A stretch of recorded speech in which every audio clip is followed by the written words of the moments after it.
Muy buenos días, ya es lunes de Versus, vamos a arrancar esta semana que ya se empieza a sentir fin de año un poco, pero en América Latina no se ha sentido también ese fin de año porque vaya que ha estado lleno de elecciones, ha estado lleno de bastantes movimientos y Trump también juega un rol fundamental en eso.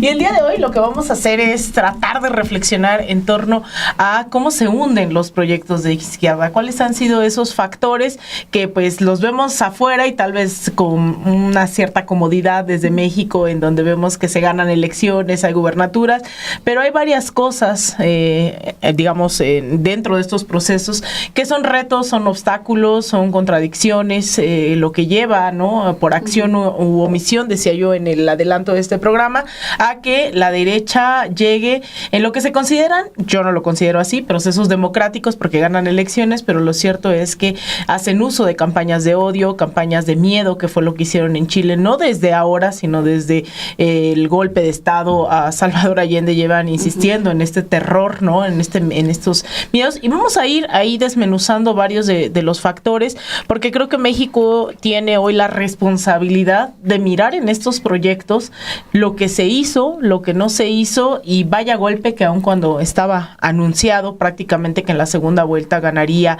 un personaje pinochetista de ultraderecha en contra de los derechos de las mujeres, de la comunidad LGBTIQ+, pues aún así sigue sorprendiendo, ¿no? Como que la esperanza muere al último, y estábamos ahí viendo los resultados a ver si Janet Jara lograba despuntar, pero parece ser no fue el caso. ¿Con qué elecciones arrancamos siempre a la izquierda, Alejandro? Bienvenido. Gracias. Bueno, es lamentable el brinco que da Chile y al mismo tiempo es comprensible. Por un lado, ustedes recordarán lo que significaba Gabriel Boric para América Latina y en Chile en particular, pero sobre todo para América Latina. Era como la posibilidad de que la izquierda se renovara primero. Un personaje joven llega a los 35 años de edad. Digamos que ver a los barbones jóvenes es como qué chido, qué padre, hay una especie de relevo, es como parte de lo que nos gusta de Mamdani, ¿no? Que es como, pues sí, órale, barbones al poder, o pueden ser mujeres, o sea, lo digo pues en un sentido pues simplemente para ilustrarlo. Y cuando Boric se propone, brinca a la palestra, se le nota pues que va en caballo de Hacienda, pues había una especie como de esperanza de que América Latina caminara hacia una izquierda renovada y que se sostuviera en las mismas promesas que la izquierda debe defender y los mismos principios que la izquierda está obligada a comprometerse, en la que la izquierda está obligada a comprometerse. El problema es que es cuando abandonas ya en el poder, abandonas la promesa, ¿no? Uh-huh. O sea, eres izquierda y tienes que anclarte en los principios de la izquierda. Habías llegado a decir, le dijiste a los jóvenes que les ibas a dar transporte gratis, que les ibas a dar vivienda, que les ibas a dar, o sea, y además les prometiste una reforma constitucional de fondo que garantizara que esos derechos adquiridos para las minorías y para todos se mantuvieran en la Constitución independientemente de que los proyectos variaran. Esa era la promesa de Boric, y esa era, digamos, la razón por la que el chileno medio lo votó, incluso en un país que venía de la experiencia de derecha, o más bien de la ultraderecha, que eso es Pinochet. Uh-huh. Yo creo que gran parte del fracaso de Boric de la izquierda chilena es Boric. Es él. O sea, tú lo escuchabas buenaondear con respecto a Petro, con respecto a mismo Venezuela, o a Maduro. Puede ser que no te guste Maduro, o sea, puede ser que no te guste, pero tampoco puedes agarrar el discurso de Washington, darle una barnizada y utilizarlo en contra de quien se supone que es una izquierda, pues que puedes decirle, oye, yo creo que es importante que voltees, Maduro, a ver lo que está pasando con esto y esto y esto y esto. O sea, tú puedes, pero no, o sea, el dictador Maduro, o sea, el mismo discurso, pues, de Washington. Ahí es donde, pum, inmediatamente se empató con el buenahondismo. Yo creo que caviar rouge, como le dicen los franceses, o la izquierda caviar, le hace mucho daño siempre a los países. Esa izquierda es acomodaticia, se camufla y se acomoda, es muy buena para navegar la buena hondez. Acuérdense ustedes que México viene de una experiencia de exactamente eso, o sea, durante muchas décadas en el centro navegaron los supuestos de izquierda, en el centro navegó el PRI, hasta el PAN navegó en la izquierda diciéndose de izquierda y ese engaño, ese gran engaño siempre termina mal, hombre. Por eso el presidente López Obrador era muy puntual en ese punto, era no zigzaguear, ahí no hay de otra, o sea, ahí no, nada con que hay pues más o menos de izquierda, no, o eres de izquierda o no eres de izquierda, porque la derecha sí es de derecha y es muy cabrona. Cuando llega al poder es derecha y es canija. Ahí no hay de otra. Entonces, creo que la izquierda cree que tiene que acomodarse ya cuando llega al poder. O sea, se enamora la gente del Che y luego llega el Che a la casa y se rasura, ¿no? Espérame, o sea, ¿cómo? Pues es el Che, así como está. Y piensan que el Che es ponerse una playera con el estampado del Che. Es correcto. Entró a la casa presidencial y se le olvidaron los principios, los valores, la ideología. Eso los dejó afuera, creo, hablando de un Gabriel Boric. Porque lo que yo veo también es esto, ¿no? O sea, hay varios textos que he leído en este día sobre cómo llega otra vez la ultraderecha a la presidencia de Chile. Y hablan sobre todo de un Gabriel Boric que es muy débil y que es muy tibio, sobre todo. O sea, quien se convierte en una persona que olvida esos pensamientos, ese objetivo que era ayudar a ciertas bases de la población chilena y del pueblo chileno, ¿no? Olvidó cada uno de esos cometidos que tenía. Pero para mí es también ver el trumpismo, una vez entrando con un discurso muy arraigado sobre cómo van a tratar a los migrantes. Por ejemplo, ya dijo también Katz la manera en que va a tratar a los migrantes de Venezuela, que va a ser una de las tareas principales que va a tener, cómo va a meter mano dura contra todas las personas que estén saqueando a su país, dice Katz. O sea, es todo este discurso que Donald Trump también vendió en campaña y que también con el cual trata de regresar.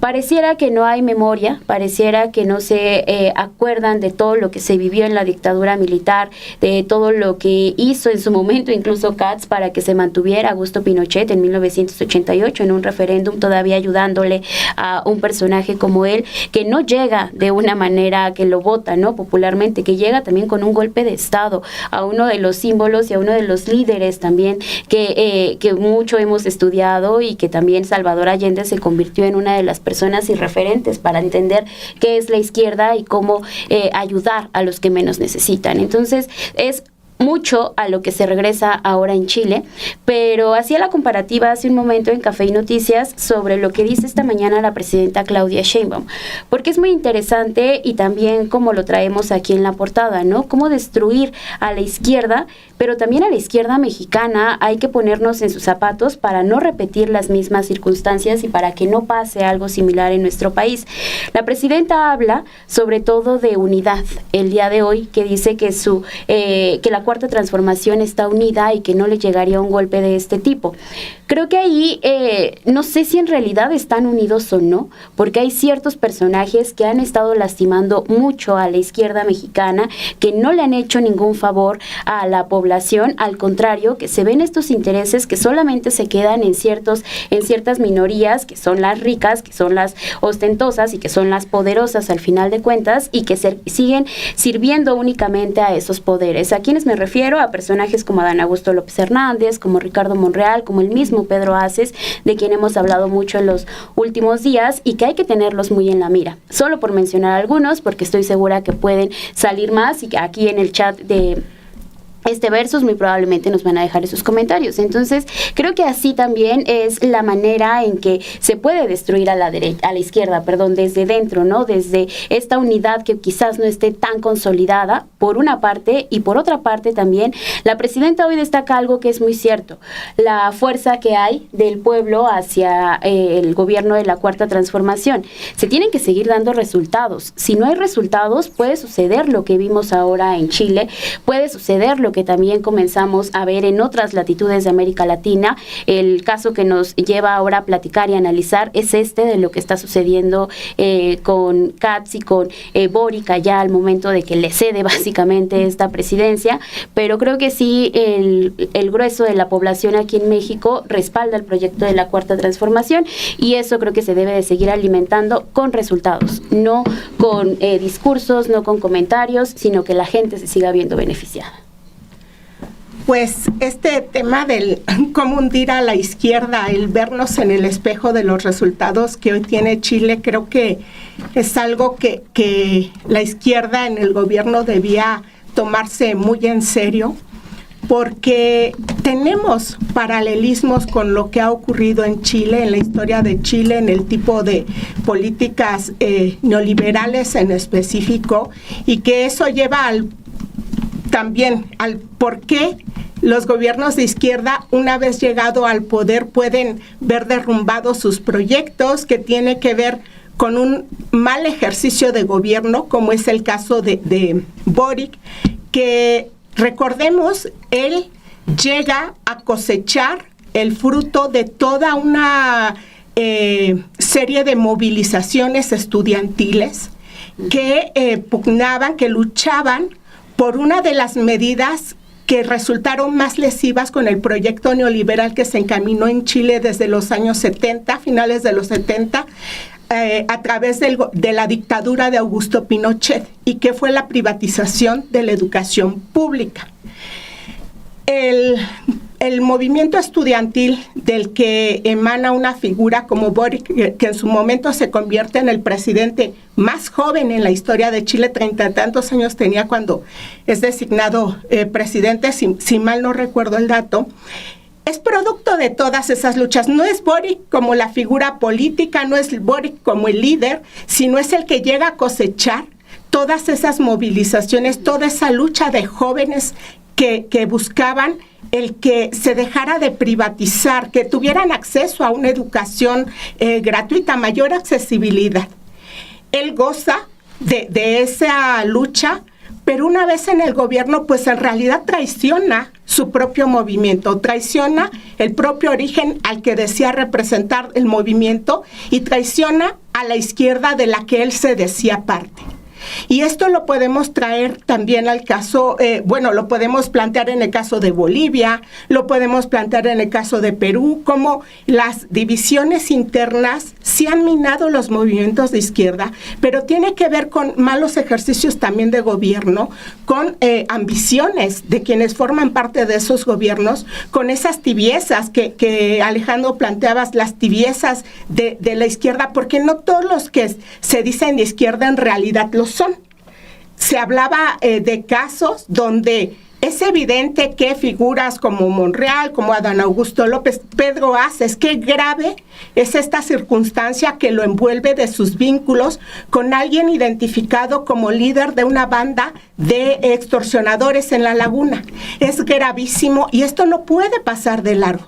Es gravísimo que una figura que está, diría yo, y siguiendo ese camino del caciquismo de los tiempos priistas, que tiene lo peor de los tiempos priistas, los caciques eternos en el sector laboral, que no representan a los trabajadores, sino se representan ellos mismos y sus intereses, sumándole el componente de esta vinculación, que no es que se le deslinde verbalmente, sino que se le debe investigar internamente. Se debe investigar cada uno de los vínculos que tenía ese hombre llamado El Limones, que es el apodo que utiliza, porque es muy grave el esquema de operaciones que él tenía de extorsión, que además es uno de los delitos que reconocidamente más ha crecido en nuestro país. Entonces, ¿cómo hundir los proyectos de izquierda? Pues también el tema de la unidad. No siempre el pragmatismo resulta lo mejor para la izquierda misma, porque puede ser que tengas ahí, y se está haciendo evidente que está el enemigo en casa, que no va a aportar nada a esos proyectos, sino que es la manzana por ahí podrida, y que ya hay muchas manzanas podridas en ese movimiento que en realidad no son de izquierda. Una cosa es llamarse de izquierda y otra es en la práctica trabajar por un proyecto de izquierda que vele por los derechos sociales, como es el proyecto que encabeza la presidenta, pero no todos los que rodean a la presidenta van por la misma ruta. Y regreso al caso de Chile para cerrar esta parte.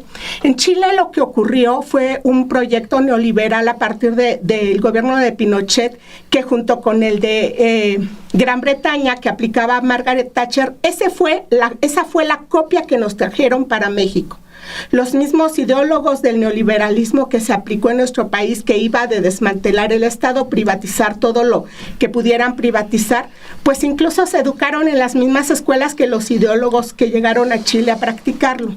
Hay que mirarnos en ese espejo, porque hoy quien regresa a Chile al gobierno es un pinochetista que seguramente va a ir por lo que quede de las privatizaciones, pero acá será tarea también de la izquierda en Chile, pues ese ejercicio de también analizar que no todos los que se decían de izquierda lo eran, y el daño que generan esas figuras para movimientos que han tenido una historia de lucha larguísima, como lo tuvo Chile con el movimiento estudiantil, que desde mi punto de vista Boric traicionó. Bueno, yo no sé qué tan atrás irme, ¿no? Para tratar de explicar un poco lo que acaba de pasar este fin de semana, que insisto, ya estaba un poco anunciado, pero sí también desglosar la historia de las izquierdas, lo que ha significado. Ya no tenemos esos grandes movimientos que inspiraron la Revolución Rusa, ¿no? Este debate de ideas en torno a proyectos que tuvieran que ver con el bienestar de los pueblos y no con el bienestar de unos cuantos. Esa fue la gran disputa del siglo XX que inspiró revoluciones, que inspiró a la Revolución Cubana y que también inspiró en su momento al gobierno de Salvador Allende, que fue el primer gobierno electo, ¿no?, en las urnas, abiertamente socialista, un doctor que se dedicó a poner sobre la mesa que en efecto los recursos de Chile eran para las y los chilenos, nacionalizó el cobre, es decir, tuvo medidas que no distaban mucho de lo que significó una inspiración también para Lázaro Cárdenas en México. En ese momento tuvimos muchos gobiernos, también como ahora en las dos primeras décadas del siglo XX, abiertamente creo inspirados en una lógica del bienestar social, la construcción de un estado de bienestar, que se fue después, primero en el caso de Chile, hay que decirlo, pues no nada más fue los retrocesos o los límites que tuvo no Salvador Allende, sino fue una campaña, de acuerdo a los propios documentos de la CIA, que después se dieron a conocer desclasificados, la inversión de millones de dólares en campañas sucias en medios de comunicación como el Mercurio, que hasta la fecha sigue existiendo en Chile y sigue siendo uno de los principales medios de comunicación en contra de las derechas. Trataron de justificar durante muchísimos años, primero para impedir, ¿no?, muy al estilo el desafuero, que llegara Salvador Allende a la presidencia, impidieron que ganara una primera elección. Sin embargo, después esta inversión es redituable, empieza con una campaña de odio y de miedo, sobre todo para los inversionistas. Los empresarios juegan un papel fundamental en sacar todas sus inversiones de Chile, empieza la gente, esto que vemos ahora con lo que hacen en Venezuela, pues ocurrió también en ese Chile de los 70s, en donde la gente tenía que incluso migrar porque la campaña económica económica y la asfixia económica pues fue tremenda.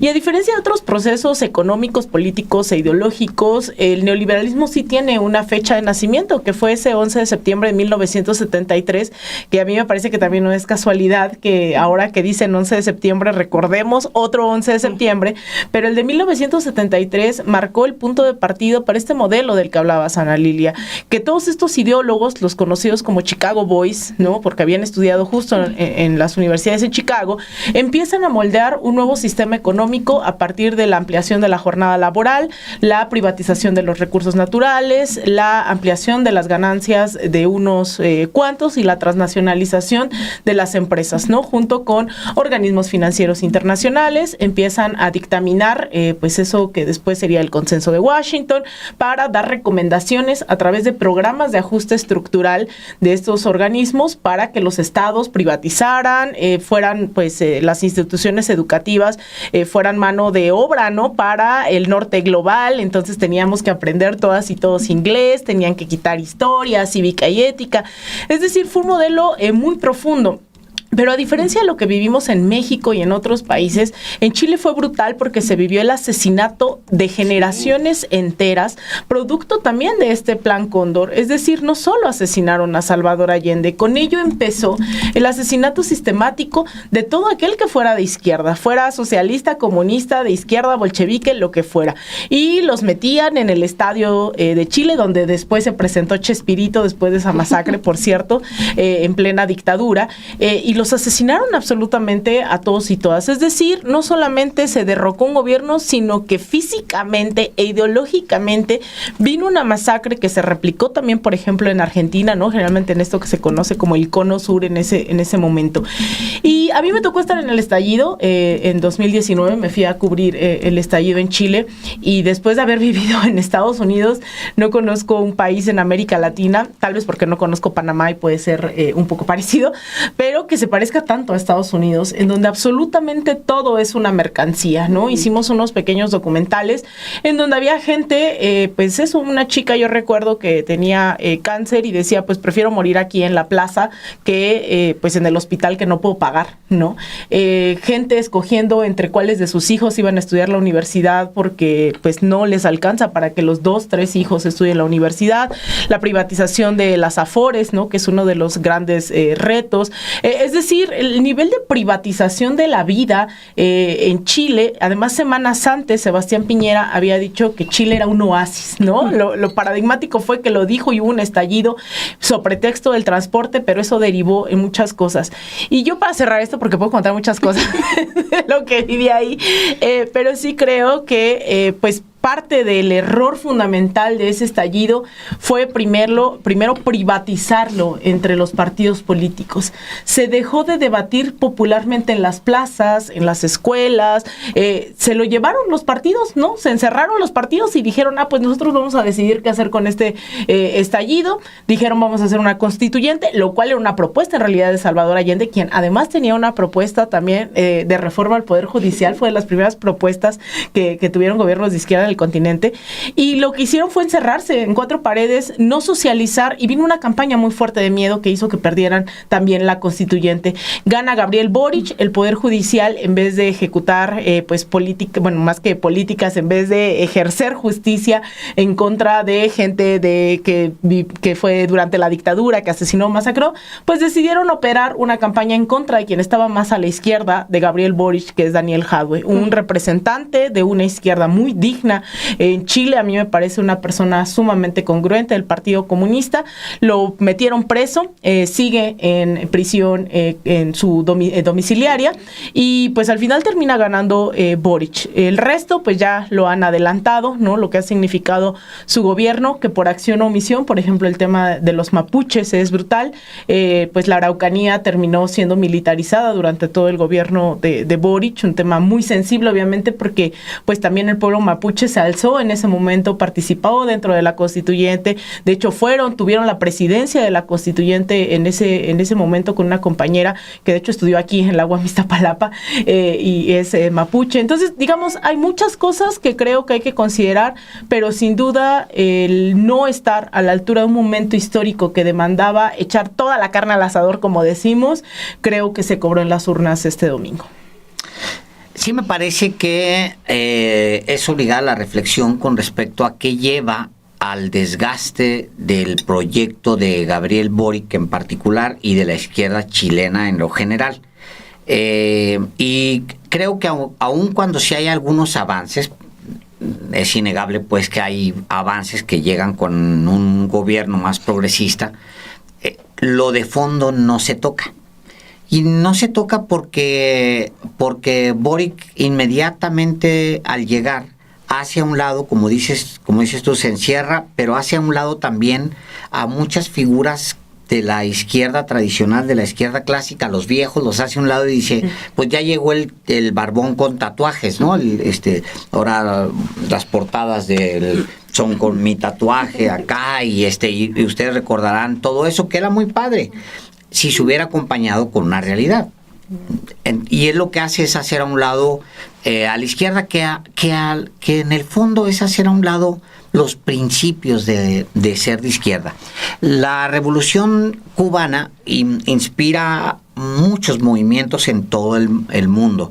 Después de la revolución cubana, México es muy...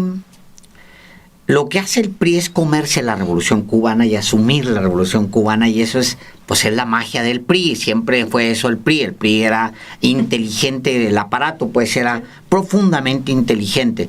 El último presidente del PRI que fue militar fue Corona del Rosal en 1966. O sea, se dio cuenta rápido que los militares, después de haber estado de moda, porque implicaban el control, los militares en México significaban, pues era un ejército popular, habían ganado una revolución, la de 1910, habían expulsado un dictador, o sea, venía súper validado, pero después de lo que estaba pasando en América Latina, de repente el PRI se da cuenta que ya no es tan buena, ya no está tan padre andar presumiendo militares, y entonces esconde a sus militares. Pues, acuérdense ustedes que el general se visten de traje y salen. Algunos cronistas de la época se bajan del caballo y se suben al Cadillac. Es correcto, así tal cual. Pero al mismo tiempo que adoptan la revolución, rápido son los amigos de Cuba, de Fidel, son los amigos de La Habana. Al mismo tiempo, en México empieza una represión tremenda, que empieza, creo yo, con la represión, con el asesinato de Rubén Jaramillo. Yo creo que ahí ese es el gran anuncio. Yo tengo una fascinación con Jaramillo porque me parece que tanto él como Lucio Cabañas han sido menospreciados históricamente en México, ¿no? Por la historia, por todo, y van a tener su momento, yo creo que se van a rescatar. Yo me acuerdo mucho de cuando inmediatamente después del asesinato de Jaramillo viene el asalto al cuartel de Madera, la inspiración que cuentan que tenían los maestros, el doctor, etcétera, todos los que se lanzan a las armas a la toma del cuartel de Madera, y entre ellas era Jaramillo. O sea, había pegado en la base, había sido muy doloroso que mataron a un campesino, un líder campesino, que habían dado con Zapata de niño, fue un dolor tremendo, y entonces dicen, no, pues vámonos a las armas, ¿no?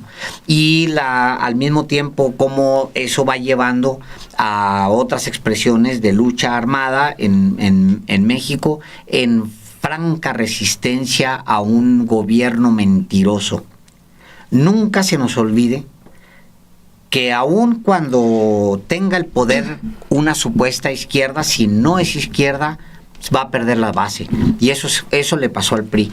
El PRI se dijo de izquierda, gobernó supuestamente como de izquierda, o sea, el PRI se hizo pasar por izquierda y al final terminó venciéndose ante la primera tentación, que fue el neoliberalismo, 1982, y de ahí para el Real. Todo eso para decir que yo siento que Boric se se deja llevar por las primeras tentaciones. Me parece que Boric, en lugar de profundizar en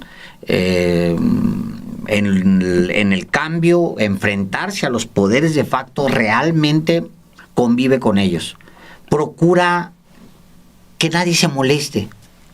Procura no confrontar a ningún poder y que nadie se moleste. Y yo creo que la lección es, ahí hay un pleito interno de Chile, que es la izquierda no sabe convivir con la izquierda. Y ese es un tema. El problema de Boric es Boric. El problema de la izquierda chilena es la izquierda chilena. No hay que darle vuelta. Los otros están a la espera. O sea, lo mismo pasa, creo yo, con Bolivia. Exactamente lo mismo. El problema de la izquierda boliviana es la izquierda boliviana. Punto. Así, se derrota a sí misma. Y creo que lo mismo pasa con Ecuador, y creo que lo mismo pasa casi en todas el terreno que se ha perdido desde la izquierda. La izquierda tiene que voltearse a ver a sí misma y no tenerle miedo a ser de izquierda. ¿Por qué Morena le tiene tanto miedo, decía yo la semana pasada, a ser de izquierda? ¿Por qué le tiene tanto miedo a decirle a Pedro Aces que se largue de una vez por todas? ¿Por qué tiene tanto miedo de decirle a Dan Augusto, decirle a Ricardo Monreal que no son de izquierda y que se vayan a hacer un proyecto donde ganen mucho dinero como aspiran, pero allá lejos? ¿Para qué los tienes ahí? Yo creo que tienes que aprender que si eres de izquierda no puedes engañar a la gente.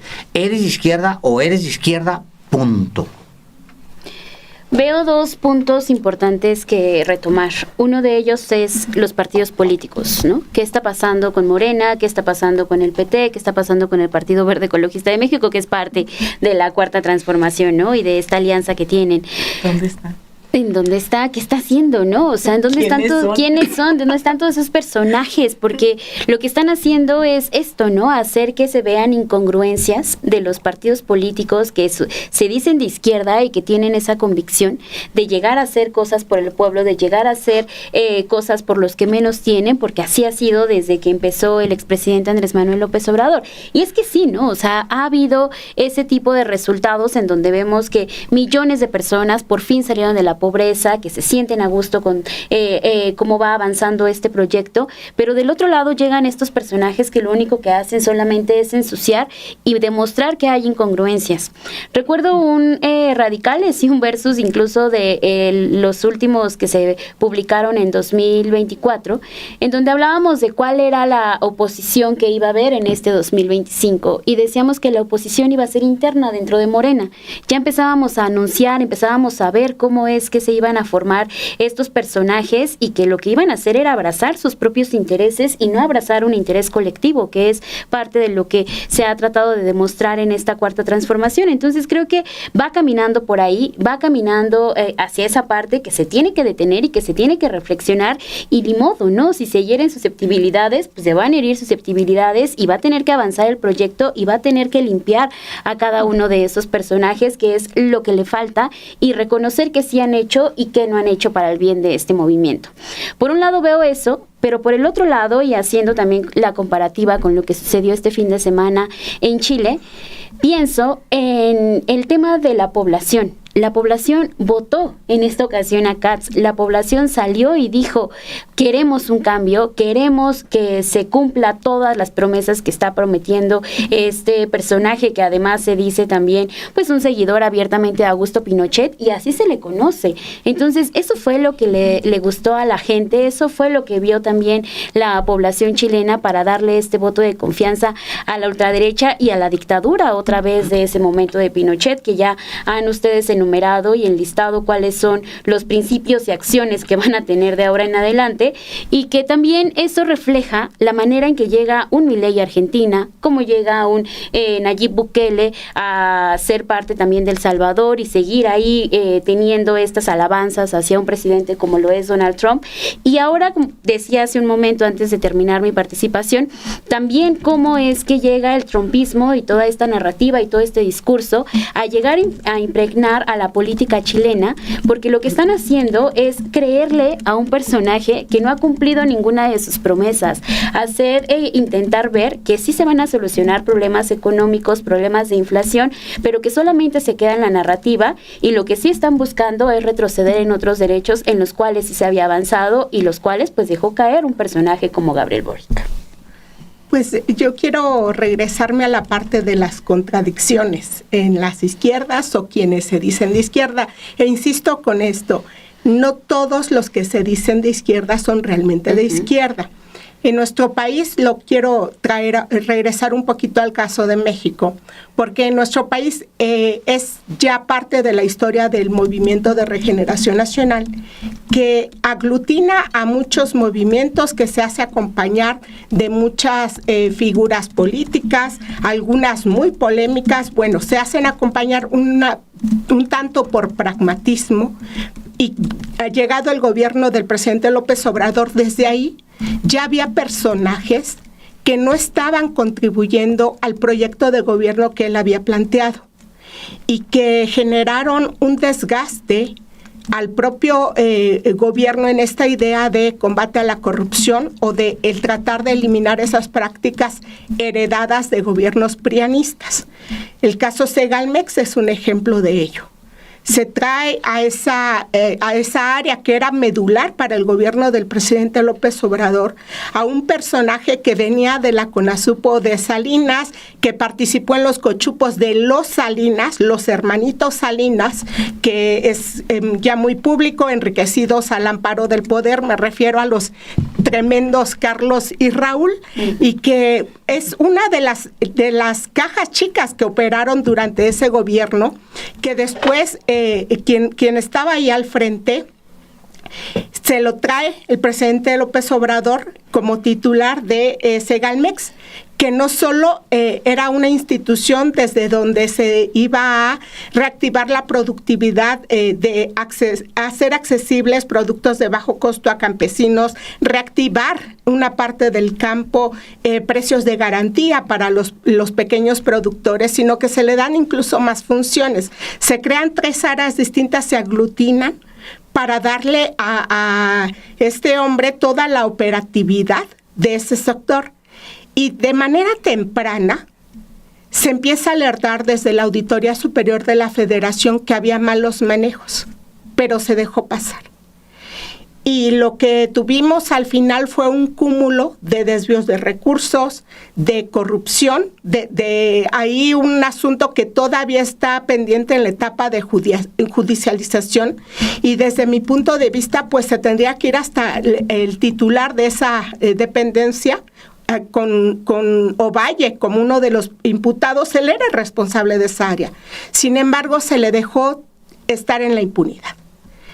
Y vemos ahora cómo en estas contradicciones, y porque estamos hablando de cómo se hunden los proyectos de izquierda, pues cuando los mismos que forman parte de ese gobierno sabotean al gobierno, cuando sabotean al movimiento. Un caso muy reciente, y Alejandro, que tocas la figura de Lucio Cabañas y de Genaro Vázquez, bueno, el homenaje que rinde la gobernadora de Guerrero, Evelyn Salgado, al principal responsable de esa etapa de la guerra sucia, que quedó como uno de los pasajes de mayor impunidad, de mayor represión, de masacres en nuestro país. Describía Salina lo que hacía Pinochet en Chile. Bueno, aquí también lo hacían los militares. Lo mismo. Aquí hacían lo mismo, desaparecían personas, torturaban personas. Y que veamos al paso del tiempo que la gobernadora, que se dice parte de un gobierno de izquierda, esté rindiendo un homenaje al principal represor, pues es algo que debería sacudir a todo el movimiento. Es algo que va demostrando cómo hay personajes que se están valiendo de esos cargos para operar sus propios negocios. Y es algo que, como el caso de Aces con el Limones, Evelyn Salgado rindiendo esos homenajes, y el tema de su entidad, que tiene una problemática terrible también en temas de operación criminal, y de temas de seguridad que no han logrado por ahí reducirse como se esperaría, y la gobernadora está rindiéndole un homenaje a Figueroa. ¿Qué cosa más contradictoria es esta? ¿Qué mayor expresión de las contradicciones? E insisto, que no todos los que se dicen ser parte de un gobierno de izquierda lo son. Y están generando un daño al proyecto a largo plazo tan amplio que tiene la presidenta. Yo espero que por salud del propio movimiento, por evitar que pasen situaciones como las que estamos viendo en otros países, pues se tome acción en ese tipo de prácticas, porque puede ser un homenaje, pero representa mucho. Puede ser Pedro Aces ahí abrazado de limones o intentando borrar este pasado que lo involucran en malas acciones, como comentas en tu columna, que además ese es todo un tema, el famoso derecho al olvido, ¿no?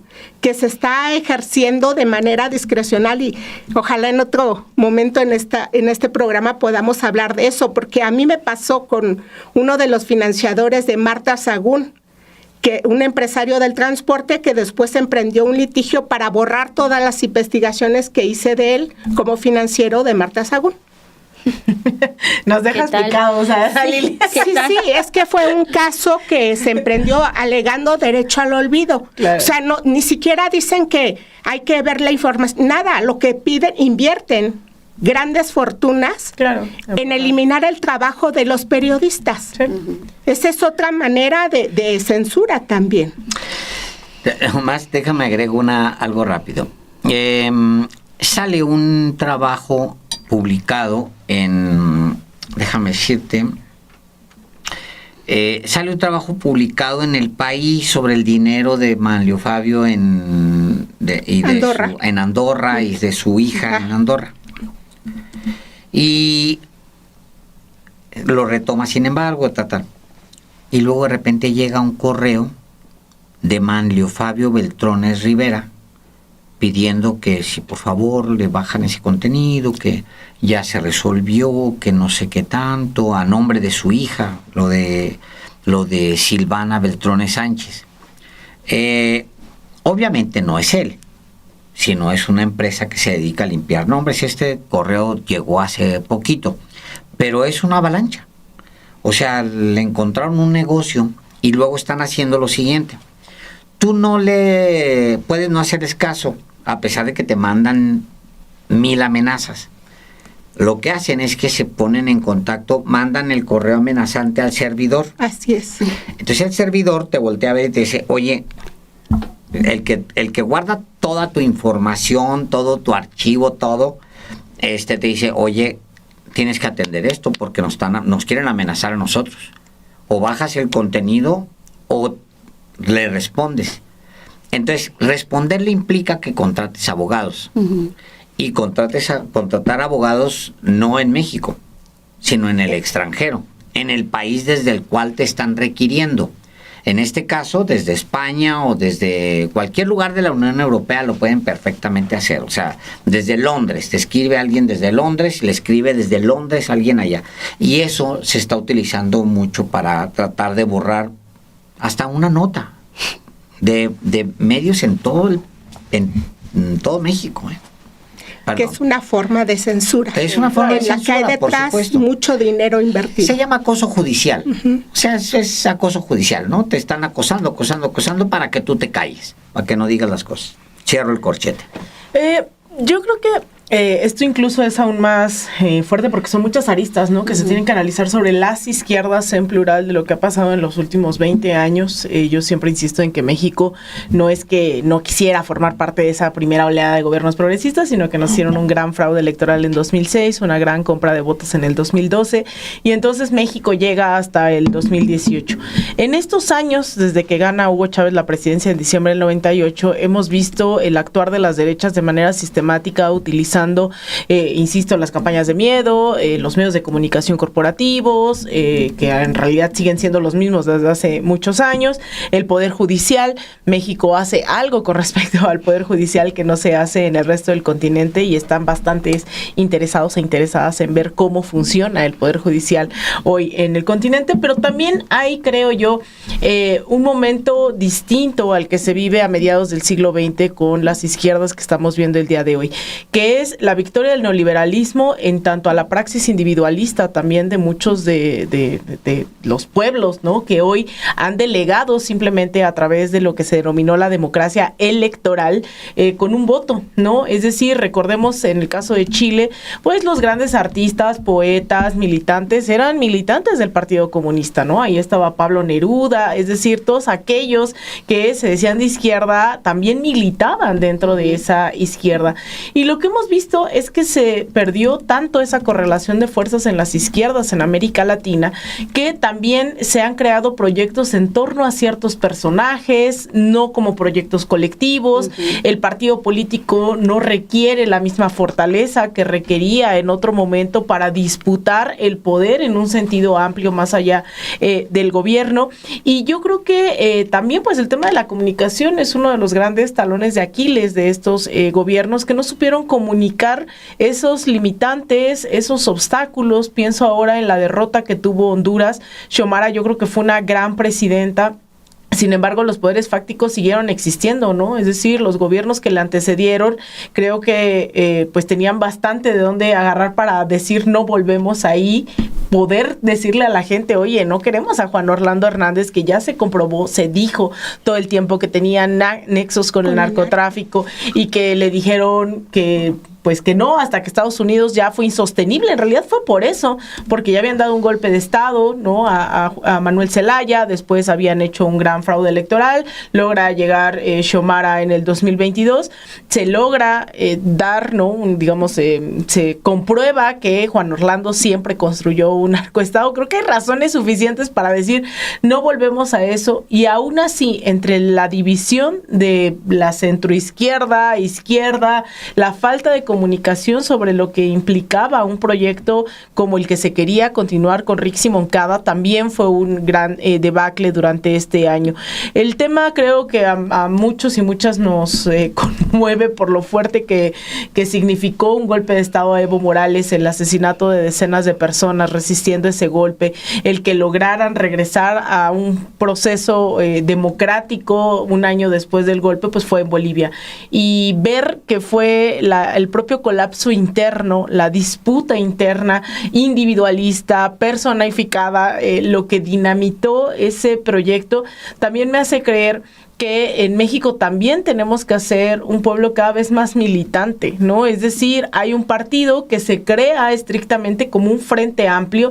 La verdad es que de repente es como lo que se prometió, sí, se prometió justicia social, pero los detalles todavía estaban en cómo los ponemos y cómo los construimos, porque de haber llegado Andrés Manuel y su núcleo más cercano, ¿no? Claudia Sheinbaum o los Martí Batres, es decir, este núcleo jamás se habría abierto la puerta del 2018.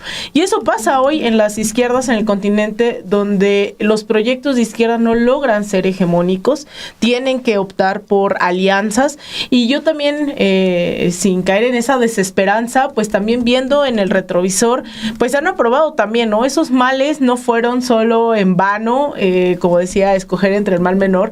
O sea, es realidad que ya tenemos un nuevo poder judicial, es realidad que tenemos reformas electorales, es realidad que tenemos nuevos y más fortalecidos programas sociales como derechos sociales en este país. Es decir, creo que eso que se prometió de las alianzas para lograr ese piso mínimo, ahí está. El error sería creer que estas alianzas tienen que ser hoy y para siempre, ¿no? Esas alianzas cumplen un rol, pero esa hegemonía también se disputa a través de esa pedagogía que tuvo a bien tanto el presidente como ahora creo que la presidenta a llevar a cabo, pero de repente lo siento a veces un poco solos, ¿no? El decir, ¿por qué es importante una reforma al Poder Judicial? Ya anunció hoy la presidenta que vamos a hablar de la reforma electoral.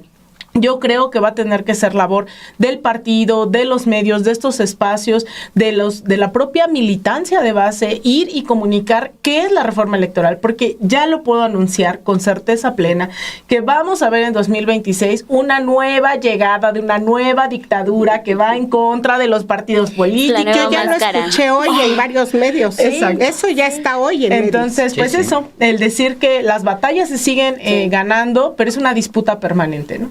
Sí.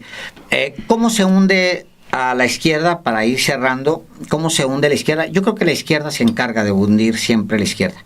Eso es lo sabemos. Una izquierda falsa que presiona a otra izquierda, y una disputa absurda por el poder, porque la izquierda no busca el poder. La izquierda lo que debe buscar es transformar. El poder es simplemente un instrumento para alcanzar objetivos muy concretos, muy específicos, que tienen que ver con el bienestar de las mayorías. El poder es lo de menos en realidad. O sea, el poder, pues sí, se tiene que administrar, se tiene que tener, se debe tener, y con el poder se logran, pero lo que en realidad la izquierda busca o debe buscar es transformar a los pueblos, transformar las familias, transformar las ciudades, transformar a las comunidades, agregar bienestar, repartir el ingreso nacional, la renta nacional, compartirla para todos. Parece una locura, no, eso es nada más. El que todos tengamos lo mínimo y que todos compartamos, y que no haya siempre encima quien se esté llevando todo y que los demás estemos trabajando para que ese esté muy bien. Eso es todo, es muy simple, y el poder es una manera de hacerlo. Ahora, yo creo que Morena tiene que hacer una gran reflexión. Estoy de acuerdo contigo con respecto a las alianzas, para empezar.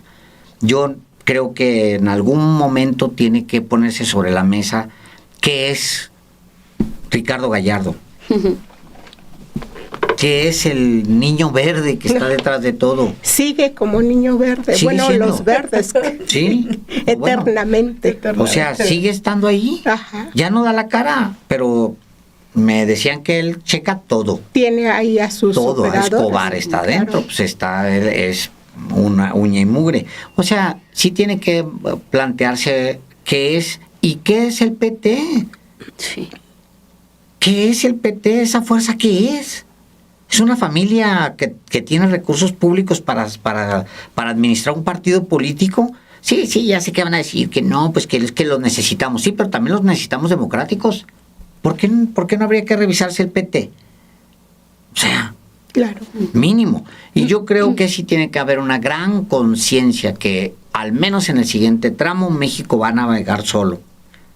Porque por todas partes le están minando el camino. Ya no es los tiempos del presidente López Obrador, son los tiempos de la presidenta Sheinbaum. Ya no está Boric allá y está, o sea, no. Ha venido Estados Unidos minando toda la región. Y entonces hay dos cosas que pueden pasar aquí. Resistir es una de ellas, y la otra es mostrar que es posible. Por fortuna, al interior del mismo Estados Unidos están pasando cosas muy interesantes. Sí. Y yo creo que eso no es solamente Mamdani, no es solamente Nueva York. No. Están pasando cosas muy importantes. En un año, y los estadounidenses lo están viendo, la familia Trump se convirtió en multimillonaria a un nivel escandaloso. Hoy la portada del New Yorker, el día de hoy, dice, el año en que Trump sacó provecho de sus ganancias, y narra todos los negocios de la familia en todo el mundo. O sea, una cosa así espeluznante para ser estadounidense. Bueno, pues también allá están pasando cosas, ¿no? Por fortuna. Y la gente se da cuenta, sobre todo. Entonces, ya también nada más para finalizar, hace un momentito ustedes hablaban de casos, sobre todo de corrupción y de perfiles, ¿no? En donde se ve como hay una contradicción por parte del movimiento de la Cuarta Transformación al haberlo sumado. Y yo quiero pensar que esos casos van a llegar a una buena salida, ¿no? O sea, que sí se va a combatir la corrupción, como es el caso de lo que está sucediendo con la Fiscalía General de la República y Ernestina Godoy, en donde sí vemos tal cual ya acción y no tanta omisión como se vio con el fiscal general de la exfiscal, Alejandro Hertz Manero, ¿no? Entonces, creo que también por ahí es un buen ánimo de lo que pueda llegar a pasar para obtener resultados, porque cómo se combate todo lo que hemos estado analizando en esta mesa de Versus, todo lo que sucedió en Chile, así, manteniendo a la gente informada, manteniendo a la gente también, pues sí, dándole estos casos de corrupción que sí están avanzando, ¿no? Dando resultados en esa materia que ha quedado también hasta cierto punto ahí un poco sola. Y por último también lo que decías hace un momento, Alina, cómo también ahora los partidos tienen que tomar esta bandera de decir si soy de izquierda o no soy de izquierda, ¿no? Entonces, creo que ahí viene mucho la formación política, lo que esté sucediendo con los jóvenes, lo que esté sucediendo también con los perfiles que van encaminados y que sí se vea que tienen una visión de la Cuarta Transformación, una visión de humanismo mexicano, que es el proyecto que tanta falta le hace también a la oposición, y como la oposición no tiene un proyecto, pues ya viene también a tomar ese otro lado, ¿no? La derecha se está movilizando, la derecha no nada más hablamos de la derecha mexicana, sino de la derecha internacional, se está movilizando y está llegando por todos lados. Entonces hay que tener también mucho cuidado en cómo vayan a seguir actuando. Y yo con eso finalizo. O sea, el caso Hertz también me parece que es una gran oportunidad para lo que venga el siguiente año y que pueda avanzar en materia del combate a la corrupción, que es uno de los puntos. Y a la impunidad, que es uno de los puntos que están ahí también dentro de la mesa. Pues el proyecto de gobierno de izquierda está presentado, está en marcha desde el año 2018. Hoy estamos en una etapa de ir más a fondo en ese proyecto, pero el tema es quién quiera caminar con la presidenta poniendo en práctica ese proyecto de manera real y que se va viendo quienes responden a sus propios intereses. Así que también es tarea y responsabilidad del partido acompañar todo ese esfuerzo que va generando frutos, 13 millones de personas que salieron de la pobreza, el reto de combate a la corrupción, que ahí el papel que ahora haga la fiscal seguramente será pues determinante, se esperan resultados, se advierte que irá sobre esos casos que tanto han lastimado al país, que son los de delito de cuello blanco, y bueno, que quienes se dicen parte del gobierno de izquierda, pues en realidad lo hagan valer que están buscando el beneficio social de la población y no sus propios intereses. Con esto sí. Ay, sí. Pues seguimos debatiendo sobre lo que hace la izquierda, la derecha, lo que no se hace. Bueno. Y también eso, ¿no? Vernos, me preocupa porque internacionalmente el próximo año, pues pareciera que ahorita está solo Brasil, Colombia en las elecciones del próximo año, que parece podrían también ahí tener complicaciones, y México. Entonces es un momento donde también esa oscuridad alrededor de México podría implicar otro tipo de batalla con Estados Unidos, con la región. Así que pues mucho de qué seguir hablando en estos Versus. Todavía no acaba el año para Versus, así que nos vemos el próximo lunes por el mismo canal a la misma hora. Nos vemos aquí, les mandamos un abrazo, gracias a todos y todas. No olviden dejar sus comentarios, también sus likes. Nos vemos el próximo lunes. Bye. Bye.